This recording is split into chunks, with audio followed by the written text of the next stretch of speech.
আল্লাহর কথার কোনো গোয়া মাথা আমি কিছুই পাই না। মাথা কোনটা গোয়া কোনটা এটা আমি পাই না।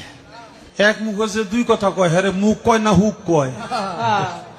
আয় বাঙালি জলদি কইরা যায় তোরা আয়, আয় রে আমার শেখ হাসিনার নায় তোরা আয়, আয় রে আমার শুভ এমপির নায় তোরা আয়। আল্লাহর শানে এত বড় বেয়াদবি, তাকে তো প্রকাশ্যে হত্যা করা জায়েজ, ভণ্ড বাউলকে। অথচ হুমকি দিচ্ছে নাস্তিকরা, বামরা আর কথিত ভণ্ড বুদ্ধিজীবী ফরাদ মজহার, তাকে ছাড়তে হবে।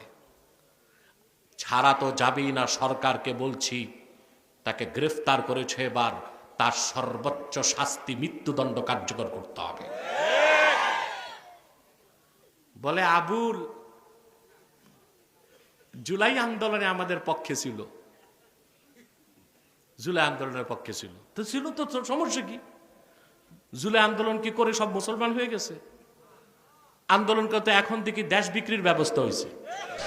দেখুন, বাউল ধর্মে পরকীয়া প্রেম জায়েজ আছে।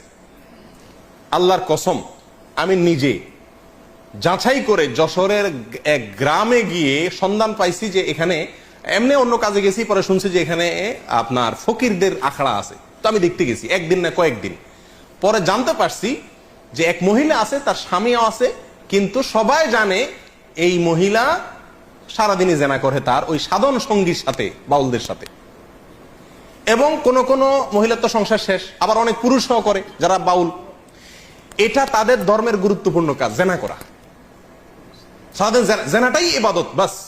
এবং জেনার মানে মূল মুহূর্ত যেটা, সেই মুহূর্তেই নাকি স্রষ্টা হাজির হয়ে যায়। আল্লাহর ব্যাপারে এত বাজে মন্তব্য করেছে, এগুলো মুখে আনা যায়? এগুলো আমরা মুখে না, কি বিশ্রী ভাষায় আল্লাহকে গালি দিয়েছে। এগুলো পালা গানের নাম করে আপনি আল্লাহর ব্যাপারে কথা বললেন।